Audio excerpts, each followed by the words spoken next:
ನೋಡಿ, ಇದು ರಂಗವನಹಳ್ಳಿ, ಚಳ್ಳಕೆರೆ, ಚಿತ್ರದುರ್ಗ ಜಿಲ್ಲೆ, ಚಳ್ಳಕೆರೆ ತಾಲೂಕು, ರಂಗವನಹಳ್ಳಿ ಗ್ರಾಮ. ನಾನು ನಮ್ಮ ಅಪ್ಪ ಅಮ್ಮ ಇರೋದು ರಂಗವನಹಳ್ಳಿಯಲ್ಲಿ. ಹುಟ್ದಾಗಿಂದ ಬೆಳೆಸಿರೋದು ಸಿರಾ ತಾಲೂಕಲ್ಲಿ. ನಾನು ಅಪ್ಪ ಅಮ್ಮನ ಮನೆಗೆ ಬಂದಾಗೆಲ್ಲ ನಿನ್ನ ಮಗಳು ಇಷ್ಟು ದಿನ ಒಬ್ಬಳೇ ಅವಳೆ, ಹಂಗೆ ಹಿಂಗೆ ಅಂತ ಹೇಳ್ಬಿಟ್ಟು ಬಹಿಷ್ಕಾರ ಹಾಕ್ತಾವ್ರೆ. ತಪ್ಪು ತೋರ್ಸಂಗಿಲ್ಲ, ಏನಿಲ್ಲ. ಬಹಿಷ್ಕಾರ ಹಾಕಿ ಮನೆಯವ್ರನ್ನೆಲ್ಲ ನೋವು ಕೊಟ್ಟು ಹಿಂಸೆ ಮಾಡ್ತಾವ್ರೆ. ಬಿಸಿಲಲ್ಲಿ ರೋಡ್ ಸೈಡಲ್ಲಿ ನಾನೊಬ್ಬಳೇ ಇರುವುದು. ಇಲ್ಲಿ ಕೂತ್ಕೊಂಡಿದ್ದೀನಿ. 3 ದಿನ ಆದರೂ ಒಬ್ಬರು ಗ್ರಾಮಸ್ಥರು ಕೇರ್ ಮಾಡ್ತಾಯಿಲ್ಲ, ಏನಿಲ್ಲ. ನೋಡ್ರಿ, ಅವರು ನಮ್ಮ ಅಮ್ಮ ಅಲ್ಲಿ ನಿಂತಿರೋರು, ಅವ್ರು ಊಟ ಮಾಡಿಲ್ಲ ಈ 3 ದಿನ. ಒಬ್ಬರು ಕೇರ್ ಮಾಡ್ತಾಯಿಲ್ಲ, ಏನೂ ಇಲ್ಲ.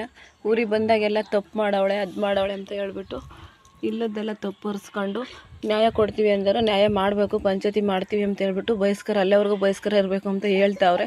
ಇಲ್ಲ, ಎಲ್ಲ ಪ್ರೂವ್ ಮಾಡಿ ತಪ್ಪು ಮಾಡಿದರೆ ಬಹಿಷ್ಕಾರ ಹಾಕ್ಬೇಕು. ಇವ್ರನ್ನ ಬರ್ತಿದ್ದಂಗೆ ಬಹಿಷ್ಕಾರ ಹಾಕ್ತಾರೆ. ನ್ಯಾಯನೂ ಕೊಡೋಂಗಿಲ್ಲ, ಏನೂ ಇಲ್ಲ. ಅಪ್ಪ ಅಮ್ಮಗೆ ತುಂಬ ಹಿಂಸೆ ಆಗ್ತಾಯಿದೆ. ನಾನು ಬಿಸಿಲಲ್ಲೇ ಕೂತ್ಕೊಂಡಿದ್ದೀನಿ, ಆದರೂ ಕೂಡ ಒಬ್ಬರು ಕೇರ್ ಮಾಡ್ತಾಯಿಲ್ಲ. ಕೇರ್ ಮಾಡಿ ಏನು ಅಂತ ಹೇಳ್ತಾಯಿಲ್ಲ. ಬಂದು ಯಾರೂ ಕೇಳ್ತಿಲ್ಲ. ಬಿಸಿಲಲ್ಲಿ ಒಣಗಿದ್ರು ಕೂಡ, ಏನೇ ಆದರೂ ಕೂಡ ಒಬ್ಬರು ಕೇರ್ ಮಾಡ್ತಾಯಿಲ್ಲ. ಈ ಥರ ಐತೆ. ತುಂಬ ನೋವಾಗ್ತೈತೆ. ಯಾವಾಗ ಬಂದರೂ ಕೂಡ ತೊಂದರೆ ಕೊಡ್ತಾನೆ ಇರ್ತಾರೆ ನಮ್ಮ ಮನೆಗೆ ಇವರೆಲ್ಲ. ನೋಡಿ, ನಮ್ಮ ಮನೆಯವರು ನನ್ನ ಮಾತಾಡ್ಸಿದ್ರು ಎಲ್ಲ ತಪ್ಪು ಅಂತ ಹೇಳ್ತಾರೆ.